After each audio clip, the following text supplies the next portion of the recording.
ഞാൻ കുത്തുപടത്തിന് പെരിങ്ങത്തൂരാ, തലശ്ശേരി പെരിങ്ങത്തൂര്. 25 കൊല്ലം മുമ്പ് ആ പള്ളിൻ്റെ മുമ്പിൽ സഫിലിരിക്കുന്ന ഒരു ബാപ്പ, ആ ബാപ്പൻ്റെ മകളെ പേര് ഫരീദാണ്. ഓളെ കല്യാണം കഴിച്ച് തൊട്ടപ്പുറത്ത് 2-3 കിലോമീറ്റർ പോയാൽ കടവത്തൂർ എന്ന സ്ഥലത്തുള്ളൊരു യുവാവാണ്. അവർ കൂടെ ജീവിച്ചത് വെറും 13 ദിവസം. 14ാമത്തെ ദിവസം ആ യുവാവിന് ജോലി ആവശ്യാർത്ഥം ദുബൈയിലേക്ക് പോകേണ്ടി വന്നു.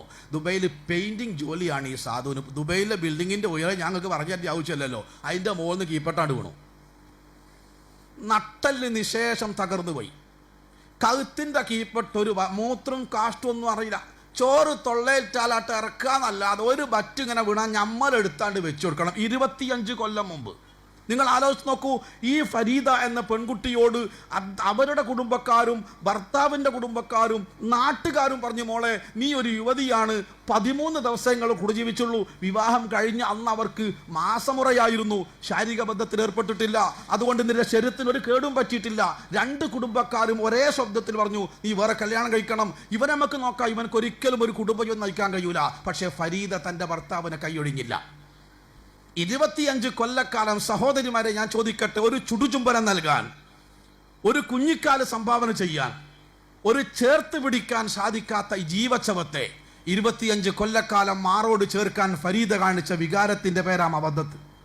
ഇത് നിങ്ങൾക്കുണ്ടെങ്കിൽ നിങ്ങളെ വിട്ട് ബലു പോവോ? പോലെ ആലോചിക്കണം, എന്താ വേറെ കെട്ടാൻ നിവൃത്തിയില്ലാത്തതുകൊണ്ട്. എനിക്ക് ബുദ്ധിയില്ലായിട്ടല്ല, നടക്കൂലെന്ന് വെച്ചിട്ടാ. കാരണം ചെലവിന് കൊടുക്കണല്ലോ.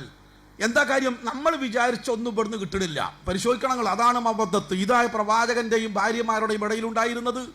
അള്ളാഹ് നമ്മളിപ്പോൾ ഈ അങ്ങാടി ചെന്നിട്ടേ ഒരു മൊബൈൽ ചോദിച്ചാലേ, ഒരു മൊബൈലല്ല ഒരു പെട്ടിയാ തരിക. ആ പെട്ടി പൊട്ടിച്ച് നോക്കിയാൽ ഹാൻഡ്സെറ്റ് ഉണ്ടാവും, ചാർജർ ഉണ്ടാവും, സിം കാർഡ് ഉണ്ടാവും, പല ആദ്യ സാധനം ഉണ്ടാവും, കൂട്ടത്തിലൊരു ഇംഗ്ലീഷ് പുസ്തകം ഉണ്ടാവും തിരിയാത്ത. അപ്പം ഞാനിപ്പോൾ ഹാൻഡ്സെറ്റ് എനിക്ക് മനസ്സിലായി, ചാർജർ എന്തിനാന്ന് മനസ്സിലായി, സിം കാർഡ് എന്തിനാന്ന് മനസ്സിലായി, ആരെ ഇപ്പോൾ ഒരു ഇംഗ്ലീഷ് പുസ്തകം അതിൽ വെച്ചോ എനിക്ക് മനസ്സിലായില്ല.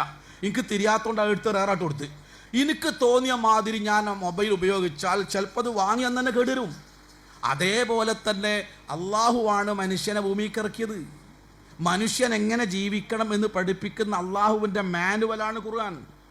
ആ ഖുർആൻ അനുസരിച്ച് ജീവിച്ച വ്യക്തി ഏറ്റവും നല്ല വ്യക്തിയാവും, കുടുംബം ഏറ്റവും നല്ല കുടുംബമാകും, സമൂഹം ഏറ്റവും നല്ല സമൂഹമാവും. ഖുർആനിലേക്ക് തിരിച്ചു വരണം. അപ്പോൾ ഖുർആൻ അനുസരിച്ച് ജീവിച്ച കുടുംബത്തിൻ്റെ ഒരു ഉദാഹരണം ഞാൻ പറഞ്ഞുതരാം. നബി സല്ലല്ലാഹു അലൈഹി വസല്ലമയും ഖദീജ റളിയല്ലാഹു നയിച്ച കുടുംബജീവിതം. ആ കുടുംബജീവിതം ഞാൻ എടുത്തു ഉദ്ധരിക്കാൻ കാരണം, ആ കുടുംബജീവിതത്തിൽ സൗന്ദര്യം ഒരു മാനദണ്ഡമായിരുന്നില്ല, പ്രായം ഒരു മാനദണ്ഡമായിരുന്നില്ല. അല്ലല്ലോ, 40 വയസ്സാ, 25 വയസ്സാണ് യുവാവൻ. അങ്ങനെ കല്യാണം നമ്മുടെ നാട്ടിൽ നടക്കൂല. എന്നിട്ടോ ആ കുടുംബജീവിതത്തിൽ 4 പ്രത്യേകത ഉണ്ടായിരുന്നു. ഈ ക്യാമ്പ് കഴിഞ്ഞു പോകുമ്പോൾ എൻ്റെ സഹോദരിമാരെ നമ്മൾ പരിശോധിക്കണം, ഈ 4 ഗുണം നമ്മളെ കുടുംബത്തിനുണ്ടോ. 1, ഖദീജ റളിയല്ലാഹു അൻഹ ജീവിച്ചിരിക്കെ നബി സല്ലല്ലാഹു അലൈഹി വസല്ലമ മറ്റൊരു വിവാഹത്തെ പറ്റി ചിന്തിച്ചിട്ടില്ല. നിങ്ങളിന്ന് രാത്രി ചോദിക്കേണ്ട ചോദ്യമാണ് ഓനോട്. 10-30 കൊല്ലമായി പോട്ടെ, മൗലവി പറഞ്ഞപ്പോഴാണ് ഓർമ്മ വന്നത്, നിങ്ങൾക്ക് ഇന്നെ കെട്ടിയതിന് ശേഷം വേറെ കെട്ടാ പൂതി ഞാൻ ഹാന്നല്ലോ. ഓൻ എന്നോ പൂതി വെച്ച് കിടക്കണ. അപ്പോൾ ഒന്നാമത്തെ ഇല്ല. 2, ഖദീജ റളിയല്ലാഹു അൻഹ വഫാത്തായ വർഷത്തിന് പ്രവാചകനിട്ട പേര് ദുഃഖത്തിൻ്റെ വർഷം എന്നാ. 3, പ്രവാചകൻ മക്കയിൽ നിന്ന് മദീനയിലേക്ക് ഹിജ്റ പോയി. മക്കം 10 ദിവസം തിരിച്ചു വന്നിട്ട് ഹറമിൽ ചെന്ന് 2 റക്അത്ത് ദുഹാ നമസ്കരിച്ചു. എന്നിട്ട് ഹറമിൻ്റെ ഉള്ളിൽ, കഅബൻ്റെ ഉള്ളിൽ 300 ചില്ലാനം വിഗ്രഹം നിൽക്കുകയാണ്. ഇസ്ലാമിൻ്റെ ഏറ്റവും കടുത്ത ശത്രു ശിർക്കാൻ ഞാൻ പറയേണ്ട ആവശ്യമില്ലല്ലോ. ആ വിഗ്രഹത്തൊക്കെ എടുത്തെറിഞ്ഞതിന് മുമ്പ് എങ്ങോട്ടാ പോയത്? 10 കൊല്ലം മുമ്പ് മരിച്ചു പോയ ഭാര്യൻ്റെ കബറിങ്ങ പോയി ദീർഘസമയം പ്രാർത്ഥിച്ചു. 10 കൊല്ലം കഴിഞ്ഞിട്ടും സ്നേഹത്തിനൊരു കുറവും വന്നില്ല. 4ാമത്തെ പ്രത്യേകത എന്താ അറിയോ? തൻ്റെ വീട്ടിൽ എന്തെങ്കിലും വിശേഷപ്പെട്ട ഭക്ഷണം ഉണ്ടാക്കിയാൽ നബി സല്ലല്ലാഹു അലൈഹി വസല്ലം ഖദീജയുടെ കുടുംബക്കാർക്ക് എത്തിച്ചു കൊടുക്കും. ആ സ്നേഹത്തിൻ്റെ ആഴം എന്താ ഉണ്ടാവാൻ കാരണം? അത് നമ്മുടെ സമൂഹത്തിൽ, കുടുംബത്തിൽ ഉണ്ടാവണമെങ്കിൽ ഞാൻ എന്ന ആ ഭാവം ഉണ്ടല്ലോ, അത് മാറ്റി വെക്കണം. റബ്ബി ശറഹ് ലീ സദ്രി. മൂസാ നബി ചോദിച്ചു വാങ്ങിയ ആയുധം അള്ളാഹു 2 ആയുധം ചോദിക്കാതെ കൊടുത്ത്. എന്ത്? വടി നിലത്തിട്ടാ പാമ്പാവുക, ചോദിച്ചിട്ട് കൊടുത്താല്ല. കൈ കക്ഷത്തിൽ വെച്ചാൽ പ്രകാശിക്കുക, ചോദിച്ചിട്ട് കൊടുത്താല്ല. പിന്നെ ഇത് മൂസാ നബി പറഞ്ഞു, ഇത് 2 പോകാൻ കഴിയൂല, എനിക്ക് വേറൊരു ആയുധം വേണം. അത് ബോംബും തോക്കുമൊന്നുമല്ല. റബ്ബി ശറഹ് ലീ സദ്രി. മനസ്സ് വിശാലമാക്കി തരണേ റബ്ബേ. ഇന്ന് പണ്ട് വീട് ശുഷ്കം, മനസ്സ് വിശാലം. ഇന്ന് മനസ്സ് ശുഷ്കം, വീട് വിശാലം. അതുകൊണ്ടാണ് നമ്മളെ ഒരു വീട്ടിലും പോകുന്നില്ലല്ലോ. ഞാനൊക്കെ എൻ്റെ വാപ്പ വെച്ചിട്ട് 55 കൊല്ലായി. എനിക്ക് 1 വയസ്സുള്ളപ്പോഴാണ് വാപ്പ മരിച്ചു. അന്നൊക്കെ വെല്ലങ്ങ് പോകുക എന്ന് പറഞ്ഞാൽ വ്യാഴാഴ്ച സ്കൂൾ ഇടാൻ കാത്തിക്കല. അങ്ങോട്ട് പോയാൽ അവിടെ എന്താ ഉണ്ടാകുക?